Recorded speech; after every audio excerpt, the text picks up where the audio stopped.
Hare Krishna, bro. Hare Krishna. Brahms.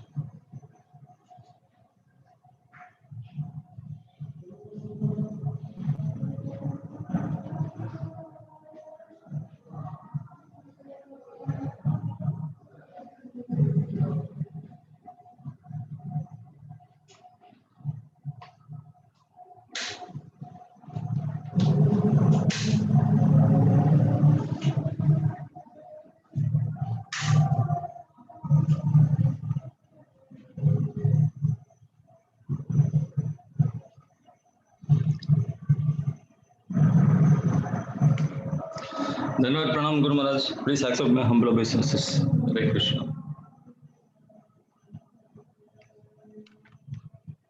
Om Namo Bhagavate Vasudevaya. Om Namo Bhagavate Vasudevaya. Om Namo Bhagavate Vasudevaya. Om Namo Bhagavate Vasudevaya. Vasudevaya. Om Namo Bhagavate Vasudevaya. Om Vishnu Vinaya Krishna Krishna Anta Swami Nitina Vinni Sri Saraswati Adi Prastha Tradition Sri Krishna Chaitanya Prabhu Nityananda Sri Advaita Gadadhar Lord Bhakti Hare Krishna Hare Krishna Hare Rama Hare Rama Hare Hare. Reading from Srimad Bhagavatam, chapter 11, verse 5, sat-saṅga-labdhayā bhaktyā, mayi sat upāsitā, savai me darśitam sadbhir añjasā vindate padam. One who has obtained pure devotional service by association with my devotees always engages in me. Thus, he very easily goes to my abode, which is revealed by my pure peace.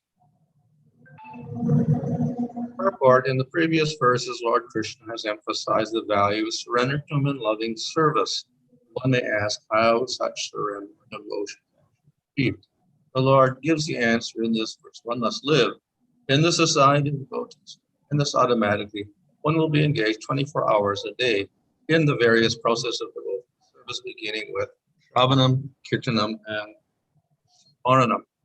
The pure devotees of the Lord can reveal the spiritual world by their transcendental sound vibration, making it possible for even a neophyte devotee to experience the abode. Being thus enlivened, the neophyte makes further progress and gradually becomes qualified to personally serve the personality of Godhead in the spiritual world. By constantly associating with devotees and learning from them about devotional service, one quickly develops a deep attachment for the Lord and service. And such attachment gradually matures into love for God. Foolish persons say that the various mantras compose names of God as well as all other mantras are merely preparations of value, and therefore any so-called mantra or mystical philosophy ultimately produce the same result.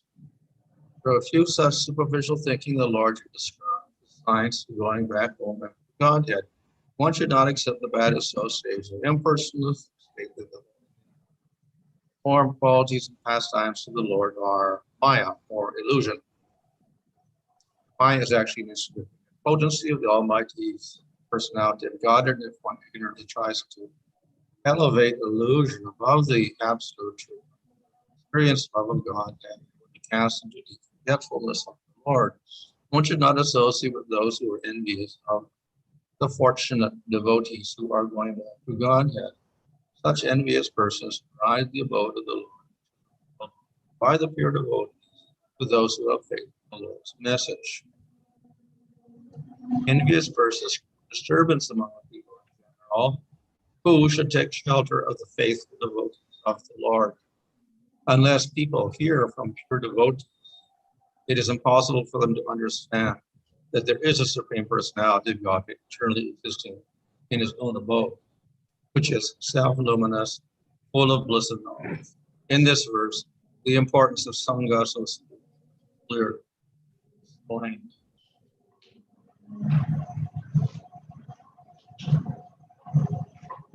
So in this verse, we see that not only devotion is subject, but rather the cause, association of devotees also. Guru Maharaj, I cannot hear you properly, Guru Maharaj. My thing is on. So the point of this verse is that one attains bhakti by association with the devotees. இந்த பதத்தில் குறிப்பிடப்பட்டுள்ள முக்கியமான கருத்து என்னவென்றால் பக்தர்களுடைய சங்கத்தினால் மட்டுமே ஒருவர் பக்தியை பெற முடியும் என்பதாகும். And once he performs this bhakti, then he can go to the spiritual world. ஒருவர் அந்த பக்தியை பழகும் பொழுது அவர்கள் ஆன்மீக உலகத்தை சென்றடைய முடியும். So the process of bhakti does not depend upon other processes, that is karma, jnana, or yoga. இந்த பக்தி பழகும் முறையானது மற்ற வழிமுறைகளின் மீது சார்ந்து இருப்பதில்லை. அதாவது கர்மயோகம், ஞான யோகம் அல்லது அஷ்டாங்க யோகத்தை சார்ந்து பக்தி யோகம் இல்லை. So the cause is the devotees association. அதனுடைய காரணம் என்னவென்றால் பக்தர்களுடைய சங்கம் மட்டுமே ஆகும். Of course, well, association means just being close. So definitely closeness to a devotee or touching a devotee is fine. ஆகவே பக்தர்களது சங்கம் என்பது அவர்களுடன் நெருங்கி பழகுவது என்பதாகும். ஆகவே அந்த பழக்கத்தில் பக்தர்களை தொடுவதும் சாத்தியமே. Any type of relationship with the devotee is purified.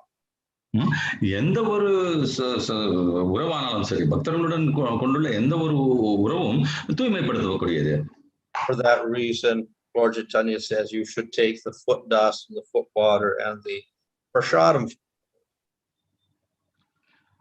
இந்த ஒரு காரணத்திற்காக தான் சைதன்ய மகாபிரபு அவர்கள் வலியுறுத்துகிறார்கள், பக்தர்களுடைய பாத தூளியையும் அவர்களது பாதங்களை சுத்தம் செய்யப்பட்ட நீரையும் அவர்கள் சாப்பிட்ட பிறகு எஞ்சி இருக்கும் பிரசாதத்தையும் ஒருவர் உட்கொள்ள வேண்டும், உபயோகிக்க வேண்டும் என்று சொல்கிறார். More important than that is the knowledge one gets from the devotee. ஆனால் இவற்றை விட முக்கியமானது என்னவெனில் அந்த பக்தரிடமிருந்து ஒருவர் பெரும் ஞானமே முக்கியமானது. It is by knowledge one can practice bhakti yoga properly. அந்த ஞானத்தை கொண்டு தான் ஒருவர் பக்தி யோகத்தை சரியான முறையில் பழக முடியும். Of course, there are cases where a person gets advancement and perfection by mercy. சில சமயங்களில் பார்க்கலாம் பக்தியில் முன்னேற்றம் என்பது கருணையின் காரணமாக கூட ஏற்படலாம். But usually the process of perfection is through sadhana. ஆனால் சாதாரணமாக ஒருவர் பூர்ணத்துவம் அடைவது என்பது சாதனையின் மூலமாக மட்டுமே சாத்தியமாகிறது. And to do sadhana properly, we need knowledge. ஆகவே இந்த சாதனையை சரியான முறையில் பழகுவதற்கு நம்மளுக்கு ஞானம் என்பது தேவைப்படுகிறது. So that knowledge is given by the devotees. அந்த அத்தகைய ஞானமானது பக்தர்களால் கொடுக்கப்படுகிறது. Of course, knowledge is in the scriptures. அதே சமயத்தில் அந்த ஞானம் என்பது சாஸ்திரங்களிலும் உள்ளது. The problem is that even if a devotee goes to the scriptures, he doesn't really understand. ஆனால் இந்த பிரச்சனை என்னவென்றால் அந்த சாஸ்திரத்தை அணுகி அதை படிக்கும் பொழுது கூட நாம் அது புரிந்து கொள்ள முடிவதில்லை. Therefore, he needs a person to give him proper instructions. ஆகவே தான் ஒருவருக்கு அந்த சரியான ஞானத்தை கொடுப்பதற்கு ஒருவருடைய உதவி தேவைப்படுகிறது. So in this way, a person can advance by getting that proper knowledge. இவ்வாறாக அந்த சரியான ஞானத்தை பெற்று ஒருவர் பக்தியில் முன்னேற்றம் அடையலாம். So of course we can call this person guru. நாம் இத்தகைய ஒரு நபரை குரு என்று சொல்லலாம். Yet we also have a diksha guru. எப்படி இருப்பினும் தீக்ஷா குரு என்பவரும் ஒருவர் இருக்கின்றார். So the difference is the Diksha Guru particularly gives a mantra. இதில் வித்தியாசம் என்னவெனில் தீக்ஷா குரு என்பவர் குறிப்பாக ஒரு மந்திரத்தை கொடுக்கின்றார். And that mantra qualifies one for deity worship. அந்த மந்திரமானது ஒருவர் பகவானுக்கு அர்ச்சா வழிபாடு செய்வதற்கு உதவுகிறது. That is why we say you cannot worship the deity until you got second initiation. ஆகவே தான் இரண்டாவது தீட்சை என்பதை பெறாமல் ஒருவர் விக்கிரக வழிபாடு செய்ய முடியாது என்று சொல்லப்படுகிறது. Of course, for the Gaudiya Sampradaya, Harinam is more prominent than deity worship. ஆனால் கௌடிய சம்பிரதாயத்தில் இந்த ஹரிநாமத்தை உச்சரிப்பது என்பது விக்கிரக வழிபாடை விட முக்கியத்துவம் கொடுக்கப்படுகிறது.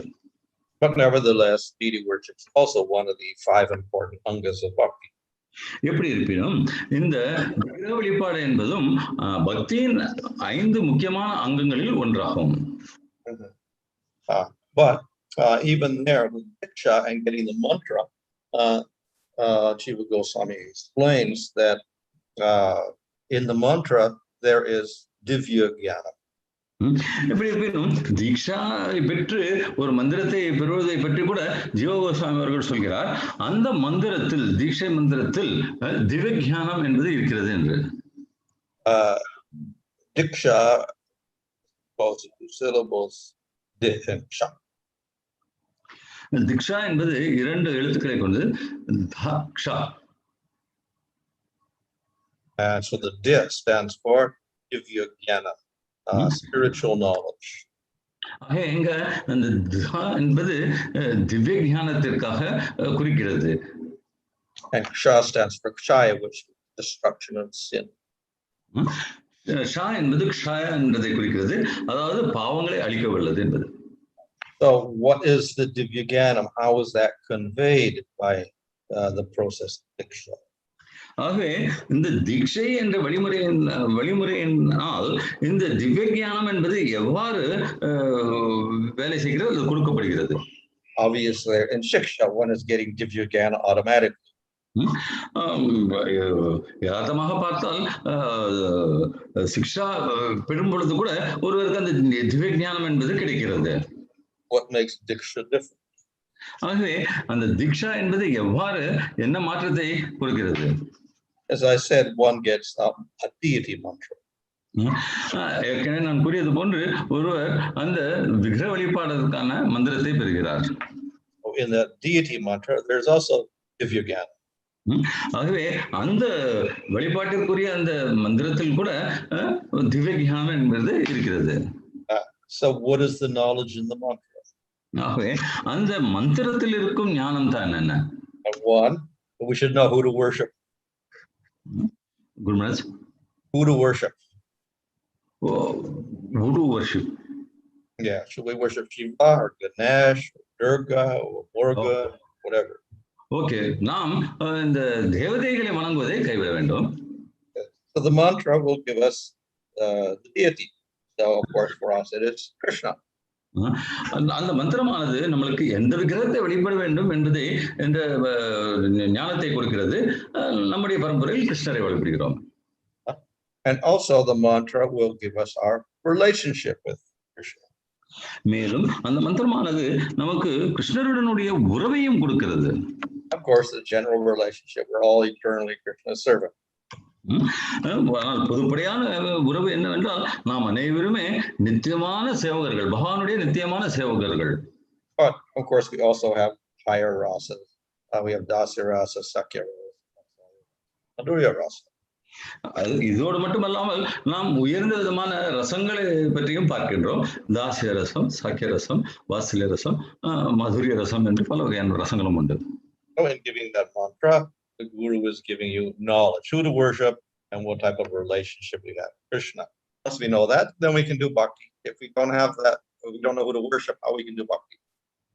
ஆகவே ஒரு அந்த தீட்சா மந்திரத்தை கொடுப்பதன் மூலமாக குருவானவர் நீங்கள் யாரை வழிபட வேண்டும், எந்த விதமான உறவில் வழிபடலாம் என்பதை பற்றிய ஞானத்தை கொடுக்கிறார். அந்த ஞானத்தை அவர் கொடுக்கவில்லை என்றால் அந்த ஒரு சரியான உறவை வளர்த்துக் கொண்டு சரியான முறையில் நாம் விக்கிரக வழிபாடு என்பதை செய்ய முடியாது. So even in Diksha, there is a giving knowledge. ஆகவே தீக்ஷா கொடுக்கும் பொழுது அங்கு ஞானம் கொடுக்கப்படுகிறது. Of course, most of the devotees already know how to work. ஆனால் பெரும்பாலான மக்கள் அந்த மந்திரத்தை அறிந்தே இருக்கிறார்கள். In ancient times, this was not so. ஆனால் ஆதி காலத்தில் இது வரல்ல. People would be worshipping various deities. மக்கள் வெவ்வேறு விதமான விக்கிரகங்களை வழிபட்டார்கள். And only when they go to the guru gives the mantra, then they learn, oh, I have to worship Krishna. அவர்கள் ஒரு குருவை அணுகி அவரை கேட்கும் பொழுது மட்டும்தான் அவர்களுக்கு அந்த மந்திரம் கொடுக்கப்பட்டது. அப்பொழுதுதான் அவர்கள் கிருஷ்ணரை வழிபட வேண்டும் என்பதை உணர்ந்தார்கள். However, the knowledge of the deity or the form we should worship is already implicit in all of our teachings of Krishna long before people take Krishna. ஆகவே இந்த ஞானமானது எந்த தெய்வத்தை நாம் வழங்க வேண்டும் என்பதை பற்றியும் அதை எவ்வாறு எந்த உறவுடன் வழங்க வேண்டும் என்பதும் ஏற்கனவே ஒருவருள் இருக்கிறது. அது அந்த ஞானம் வெளிப்படுகிறது. Furthermore, we also get the same knowledge in chanting Hare Krishna. மேலும் நாம் ஹரே கிருஷ்ண மகாமந்திரத்தை ஜபம் செய்யும் பொழுது கூட இதே ஞானத்தை பெறுகின்றோம். About chanting Hare Krishna, the instruction is worship Krishna. Hare Krishna மகாமந்திரத்தை ஜபம் செய்யும் பொழுது அங்கு இருக்கும் கட்டளை என்னவெனில் கிருஷ்ணரை வழிபடு என்பதாகும். So, in this way, knowledge is very important, and this is given through the devotees. ஆகவே இவ்வாறாக இந்த ஞானம் என்பது மிக மிக முக்கியம். அத்தகைய ஞானம் பக்தர்களின் மூலமாகவே பெறப்படுகிறது. So we have to know who to worship, and then we have to know how to do the worship. ஆகவே நாம் யாரை வழிபட வேண்டும், எவ்வாறு வழிபட வேண்டும் என்ற இரண்டு விஷயங்களை அறிய வேண்டும். So of course we do have the technical worship. You can say the Pancharatric system of deity worship. மற்றொன்று விலாவரியாக வழிபடுவது என்பது முறை பஞ்சராத்திர விதி என்பதன் மூலமாக வழிபடும் முறையானது. So if we want to worship the deity, we have to know the particular method. ஆகவே நாம் ஒரு தெய்வத்தை வணங்க வேண்டும் என்றால் அதை பற்றி குறிப்பிட்ட வழிமுறையை நாம் அறிய வேண்டும். And in the modern era, the Diksha Guru usually doesn't do that. இந்த நாகரிக காலத்தில் தீக்ஷா குருவானவர் சாதாரணமாக இதை செய்வதில்லை. One goes to the pujari or temple president or somebody and learns that way.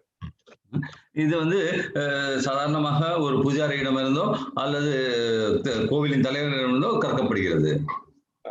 Then of course there is also the more, let's say, advanced idea of relationship with the Lord. Which relationship is it? Sakhya, is it vatsalya, madhurya, dasya, or whatever.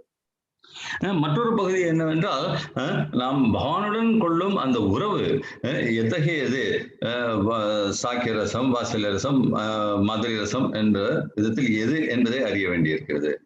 And usually in ISKCON we don't even deal with that. சாதாரணமாக இஸ்கானில் நாம் இதை பற்றி கவலை கொள்வதில்லை. In deity worship particularly, we usually emphasize dasya and vaidhi bhakti. இந்த விக்கிரக வழிபாட்டில் சாதாரணமாக நாம் தாசிய ரசத்திலும் why this பக்தியையும் கடைபிடிக்கின்றோம். So in any case, teaching is necessary to advance. எப்படி இருப்பினும் முன்னேறுவதற்கு நாம் கற்க வேண்டியுள்ளது. That teaching also is divided into 3 categories. மேலும் இந்த கற்கும் முறையானது 3 விதங்களாக பிரிக்கப்பட்டிருக்கிறது. So one is the say philosophical aspect. ஒன்று தத்துவத்தை பற்றி அறிவது என்பது. Generally devotees don't like philosophy. சாதாரண பக்தர்கள் இந்த தத்துவம் என்பதை விரும்புவதில்லை. Why do we have to learn all of this?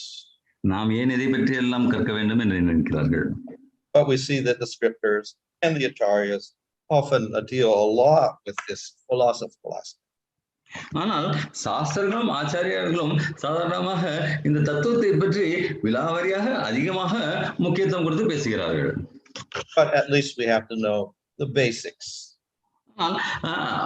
அடிப்படை விஷயங்களையாவது நாம் அறிந்திருக்க வேண்டும். Just as if you want to go to physics, you will have to learn basic mathematics. Physics என்பதை நாம் கற்க வேண்டும் என்றால் கணிதத்தை கற்க வேண்டும். So to practice devotional service, we also need some basics. ஆகவே பக்தி யோகத்தை பக்தி சேவை பழக வேண்டும் என்றால் நாம் சில அடிப்படை ஞானங்களை பெற வேண்டும். So we have to know the position of the Lord, the position of the jiva, position of devotees, position of matter. ஆகவே இதில் முக்கியமானது என்னவெனில் நாம் பகவானுடைய நிலை என்ன, பக்தர்களுடைய நிலை என்ன, மற்றும் தேவதர்களுடைய நிலை என்ன, ஜடப்பொருள் நிலை என்ன என்பவற்றை பற்றி நாம் அறிய வேண்டியிருக்கிறது. So the philosophy defines all of these items. ஆகவே தத்துவம் என்பது இந்த விஷயங்கள் எல்லாத்தையும் விளக்குகிறது. And we know that different philosophies have completely different items of what. ஆகவே நாம் அறிந்திருக்கின்றோம் வெவ்வேறு விதமான தத்துவங்கள் வெவ்வேறு விதமான பொருட்களை பற்றி பேசுகின்றன. So the Mayavadis say, well, actually there isn't anything except Brahman. மாயாவாதிகளோ பிரம்மனை தவிர வேறு எதுவும் இல்லை என்று சொல்கிறார்கள். But we say no, the jiva is real, matter is real, Supreme Lord is real. நாம் இந்த ஜீவா என்பது உண்மையே, பொருட்கள் இருப்பதும் உண்மையே, பகவான் என்பவரும் உண்மையானவரே என்று நாம் சொல்கிறோம். So we do need some philosophy. ஆகவே அடிப்படையில் சிறிதளவாவது தத்துவத்தை நாம் கற்க வேண்டியுள்ளது. We also have to define what is the goal of the jiva. மேலும் இந்த ஜீவாத்மாவுடைய இலக்கு என்ன என்பதை பற்றியும் நாம் விளக்க வேண்டியுள்ளது, அறிய வேண்டியுள்ளது. And we also have to define the process by which we attain that goal. மேலும் இந்த இலக்கை அடைவதற்கான வழிமுறையை பற்றியும் நாம் விளக்க வேண்டியுள்ளது, குறிப்பிட வேண்டியுள்ளது. These are the three subjects that Scripture deals with. இந்த மூன்று பொருட்களை தலைப்புகளை பற்றி தான் சாஸ்திரங்கள் விளக்கி பேசுகின்றன. And we'll find in the Bhagavatam and in the Bhagavad Gita and other scriptures, all these three aspects are explained. Bhagavatam, Bhagavad Gita போன்ற சாஸ்திரங்களில் இந்த மூன்று தலைப்புகளும் வெவ்வேறு விதங்களில் விளக்கப்பட்டிருப்பதை நாம் காணலாம். And if we have knowledge of these, then we can carry out our practice of. நமக்கு இந்த ஞானம் இருக்குமேயானால் நாம் இந்த பக்தி யோகத்தை நல்ல முறையில் பழகலாம். And then we get the right result. அதன் அவ்வாறு பழகினால் நமக்கு சரியான பலன் கிடைக்கின்றது. So that is indicated here in the last line of vindate padam. One reaches the goal, one reaches the lotus feet of the Lord, one reaches the spiritual abode of the Lord. அதுதான் இந்த பதத்தின் கடைசி வரியில் விளக்கப்பட்டுள்ளது. அñjasā vindate பதம், அதாவது பகவானுடைய பாதங்கள், அவருடைய இருப்பிடம், அவற்றை எவ்வாறு அடைய வேண்டும், அங்கு என்ன இருக்கிறது என்பது பற்றி விளக்கப்பட்டுள்ளது. Of course, we can say, well, that means salokya, but actually we're not supposed to desire salokya. ஆனால் நாம் அதை சாலோக்கியா என்று சொல்லலாம். ஆனால் பக்தர்கள் சாதாரணமாக சாலோக்கியத்தை விரும்புவதில்லை. So when we talk about attaining the spiritual abode or having darshan of the Lord, what it actually means is that we realize the Lord and we serve him eternally. ஆகவே நாம் ஆன்மீக உலகத்தை அடைவது, பகவானை தரிசிப்பது, அங்கு பகவானை தரிசிப்பது என்பதை பற்றி சொல்லும் பொழுது நாம் உண்மையில் எதை உணர்த்துகிறோம் என்றால் பகவானை உணர வேண்டும், மேலும் அங்கு நித்தியமாக அவருக்கு சேவை செய்ய வேண்டும் என்பதே ஆகும். Hare Krishna. Hare Krishna. Hare Krishna Maharaj.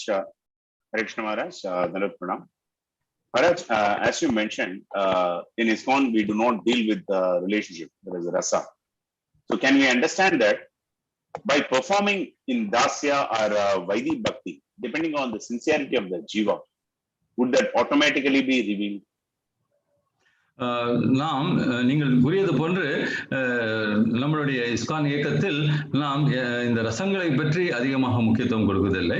ஆனால் இந்த தாசிய ரசத்தில் வைத்திய பக்தியை பழகுவதன் மூலமாக இந்த ஜீவாத்மானது இயற்கையாகவே தானாகவே இந்த உறவுகளை பற்றி அறிய வாய்ப்பு உண்டா? Usually, according to scripture, we will understand by the relationship, by association of devotees. சாதாரணமாக இந்த உறவு என்பது நாம் பக்தர்களுடன் தொடர்பு கொண்டு அவர்களிடம் சங்கம் எடுத்துக்கும் பொழுதுதான் புரிய வருகிறது என்று சாஸ்திரங்கள் சொல்கின்றன. So if you associate with devotees who are at Sakyarasa, then you tend to get Sakyarasa. ஆகவே சாக்கியரசத்தில் இருக்கும் பக்தர்களுடன் நாம் உறவு கொண்டால் நமக்கு சாதாரணமாக சாக்கியரசத்தை அடைகிறோம். Of course, if we look at Lord Chaitanya's teachings and the works of the Goswamis and the other acharyas, then we'll find there is a prominent emphasis on Madhurya Rasa. And of course, we worship Radha Krishna in our temple. ஆகவே நாம் சைத்தன்ய மகாபிரபுவுடைய விளக்க உரைகளையும் அவர்களது கோஸ்வாமிகள் மற்றும் ஆச்சாரியர்களுடைய விளக்க உரைகளையும் பார்க்கும் பொழுது நாம் அங்கு ஒரு மாதிரி ரசத்துக்கு ஒரு முக்கியத்துவம் கொடுக்கப்பட்டிருப்பதை நாம் காண்கின்றோம். ஆகவே தான் நாம் பெரும்பாலும் ராதாகிருஷ்ணரை வழிபடுகின்றோம். Maharaj, can we say that getting the Lord's mercy for Madhurya Rasa is extremely rare? Because we see that even devotees like Sri Bhishmadev, Prahlad Maharaj, they were not in Madhurya Rasa. So how to understand this, Maharaj? இந்த மாதேர ரசம் என்பதை பக்தர்கள் பெறுவது மிகவும் அரிது என்று சொல்லலாமா? ஏனெனில் பீஷ்மதேவர், பிரகலாதர் போன்ற பக்தர்கள் கூட மாதேர ரசத்தை அடையவில்லையே. Well, not only is Madhurya Rasa rare, but Madhurya Rasa for Vrindavan is even rarer because even Lakshmi can't get it. மாதுரிய ரசம் மிகவும் அரிது என்பது மட்டுமல்ல, பிருந்தாவனத்தில் பழகப்படும் மாதுரிய ரசம் என்பது மிக மிக அரிதாகும். அங்கு லட்சுமி தேவியால் கூட அந்த மாதுரிய ரசத்தை அனுபவிக்க முடியவில்லை. So yes, in one sense it is rare, but by the mercy of Lord Chaitanya, then that Madhurya Rasa of Radha and Krishna become free for everybody. இது ஒரு விதத்தில் இந்த மாதுரிய ரசத்தை பெறுவது என்பது அரிதே. ஆனால் சைத்தன்ய மகாபிரபுவுடைய கருணையின் காரணமாக ராதாகிருஷ்ணருடைய இந்த மாதுரிய ரசம் என்பது அனைவருக்கும் கிடைக்க வழிவகுக்கப்பட்டிருக்கிறது. But still, we have to follow properly to develop that. ஆனால் அதை விருத்தி செய்து கொள்வதற்கு நாம் சரியான வழிமுறையை சரியான முறையில் பின்பற்ற வேண்டும். And Maharaj, for attaining prema, is Harinam initiation sufficient, or whether second initiation is a must? இந்த பிரேமை என்ற நிலையை அடைவதற்கு ஹரிநாம தீட்சை என்பது போதுமா அல்லது இரண்டாவது தீட்சை பெற வேண்டுமா? Ultimately, it's the Harinama Kevalam. இறுதியாக பார்க்கும் போனால் ஹரே நாம கேவலம் என்று சொல்லப்பட்டிருக்கிறது. Lord Chaitanya, when he went to traveling in South India, he just told everybody, chant the holy name.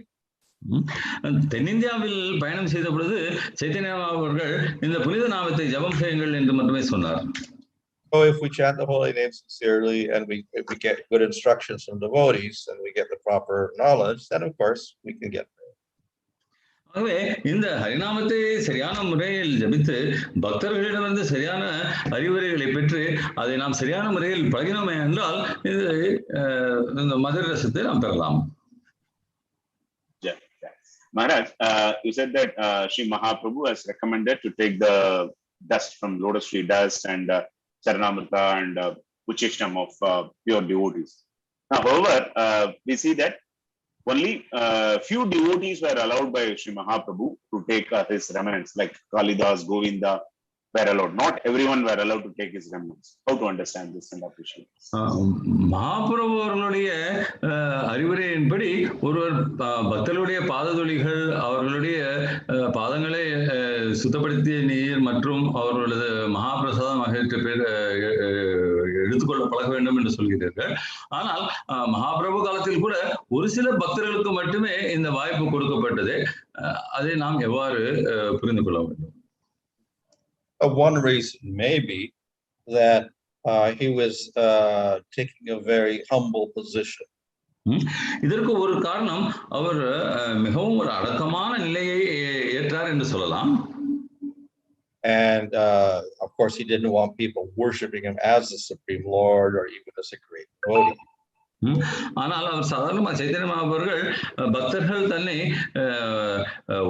ஒப்புயர்வற்ற பகவானாகவோ அல்லது பெரும் பக்தனாகவோ வழிபட விரும்பவில்லை. Maharaj, in the other sampradayas, Kumara, Rudra, Sri Sampradayas, is there a separate parampara or a system like for Siksha and Diksha, whether they are completely segregated? And is there any specific sampradaya wherein Diksha is mandatory? மற்ற சம்பிரதாயங்களில் நமது சம்பிரதாயத்தில் இருப்பது போன்று சிக்ஷா தீக்ஷா என்று வரையறுக்கப்பட்ட வழிமுறைகள் இருக்கின்றதா? அந்த தீட்சை என்பது அனைவரும் பெற வேண்டும் என்று கட்டாயம் உள்ளதா? Well, they all have diksha processes. அனைத்து சம்பிரதாயங்களும் தீக்ஷா வழிமுறை என்பது இருக்கின்றது. But in some they may be pretty liberal. சில சம்பிரதாயங்கள் அது மிகவும் தளர்வானதாக இருக்கலாம். So in Vallabha Sampradaya, the diksha is a very liberal process. Vallabha சம்பிரதாயத்தில் தீக்ஷா என்பதை நாம் சுலபமாக பெற முடியும், அதிக கட்டுப்பாடுகள் இல்லை. And it seems that even little children get it. சாதாரண குழந்தைகள் கூட அதை பெற முடியும் என்று.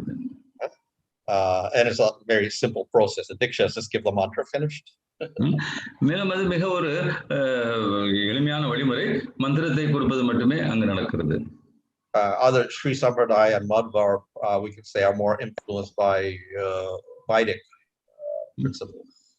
மற்ற மூன்று சம்பிரதாயங்கள் மதுவர்கள் இந்த வைதிக வழிமுறையினால் அதிகமாக தாக்கம் கொண்டிருக்கிறார்கள். And by Pancharatra principles.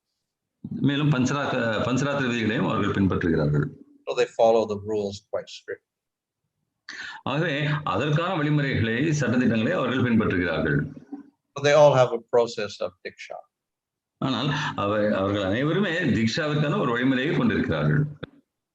And of course the shiksha also goes on by that diksha guru or by others as well. மேலும் அங்கு கூட சிக்ஷா என்பதும் நடக்கிறது, அது தீக்ஷா குருவின் மூலமாகவோ அல்லது மற்ற பக்தர்களாலும் தரப்படுகிறது. But the concept of diksha also is a little different in some sampradayas. சில சம்பிரதாயங்கள் இந்த தீக்ஷா என்ற ஒரு வழிமுறை சிறிது வித்தியாசப்படுகிறது. For instance, in the Madhva, I think it's quite restricted. உதாரணத்திற்கு இந்த மதுவ சம்பிரதாயத்தில் இது மிகவும் கட்டுப்பாடுடன் விளங்குகிறது. Maharaj, this is a question from YouTube. Please explain the role of scriptures in relation to the development of rasa between devotee and Lord. பக்தர்களும் பகவானும் கொண்டுள்ள உறவில் உள்ள ரசத்தை பற்றி அறிவதற்கு சாஸ்திரங்கள் எந்த அளவுக்கு எந்த வகையில் உதவுகின்றன என்பதை விளக்கும்படி கேட்டுக்கொள்கிறோம். If one reads many different scriptures concerning the Krishna or Krishna, then in general one will probably develop dasya. பகவான் விஷ்ணுவை பற்றி பல்வேறு விதமான சாஸ்திரங்களை படிப்பவர் சாதாரணமாக தாஸ்ய ரசத்தை வளர்த்துக் கொள்கிறார். If we choose Krishna and read Bhagavatam, then we have more of a choice. மேலும் நாம் கிருஷ்ணரை வெளிப்பட தேர்ந்தெடுத்து ஸ்ரீமத் பாகவதத்தை படிப்போமே ஆனால் நமக்கு பல்வேறு விதமான வாய்ப்புகள் இருக்கின்றன. And by hearing the pastimes of Krishna with his various devotees, we develop attraction for one of those gods. மேலும் கிருஷ்ணர் அவருடைய பல்வேறு பக்தர்களுடன் கொண்டுள்ள உறவுகளை அறிவதன் மூலமாக நமக்கு ஏதோ ஒரு பக்தர்களுடன் அவர் கொண்டுள்ள உறவினால் தாக்கம் ஏற்பட்டு அந்த வழிமுறையில் நாம் செல்லலாம். But the sampradaya may also emphasize rasa, so our sampradaya emphasizes madhurya rasa. ஆனால் அதே சமயத்தில் சம்பிரதாயம் என்பது ஒரு ரசத்தை வலியுறுத்தலாம். உதாரணத்திற்கு நம்மளுடைய சம்பிரதாயத்தில் மதுரை ரசம் என்பது வலியுறுத்தப்படுகிறது. Maharaj, in Sri Chaitanya Mahaprabhu's mission, preaching is considered to be as important as deity worship. Does deity worship include extended services such as maintaining the temple, etc.? Because Diksha Guru's role. Sorry, bro, we can answer. What's the question? Does deity worship include extended services such as maintaining temple, etc.? விக்கிரக வழிபாடு என்பது கோவிலை பராமரிப்பது போன்ற சேவைகளையும் உட்கொண்டுள்ளதா? Well, yeah, in one sense, maintaining the temple, we can say, is related to deity worship, though we could say it's also a little bit separate.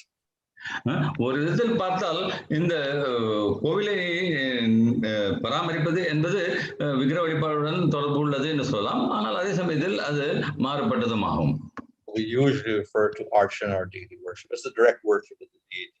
Offer certain items to the deity in a certain. ஆகவே சாதாரணமாக நாம் விக்கிர வழிபாடு என்று சொல்லும்போது அர்ச்சனா முறையை மட்டுமே சொல்கிறோம். அங்கு சில விதமான பொருட்கள் பகவானுக்காக அர்ப்பணிக்கப்படுகிறது, சில வழிமுறைகள் பின்பற்றப்படுகின்றன. Maharaj, can you understand that without association of a devotee in particular rasa, we can't attain that rasa? Can you understand like that? It's okay. ஒரு குறிப்பிட்ட ரசத்தில் உள்ள பக்தரது உறவு இல்லாமல் அந்த ரசத்தை நாம் அடைய முடியாது என்று புரிந்து கொள்வது சரியா? Well, that's the usual process. There may be exceptions, but that's the usual process. You develop according to your sangha. இதுதான் சாதாரண வழிமுறை. நம்முடைய சங்கத்தின் அடிப்படையிலேயே நமது ரசமும் விரிவடைகிறது. ஆனால் இதற்கு சில விதிவிலக்குகளும் இருக்கலாம். Thanks a lot, Maharaj. Thank you so much. Hare Krishna, Maharaj. Garandhara Sri Srimad Bhagavatam ki jai. His Holiness Bhanu Swami Maharaj ki jai. His Divine Grace A.C. Bhaktivedanta Swami Srila Prabhupada ki jai. Jai Gaur Pranande.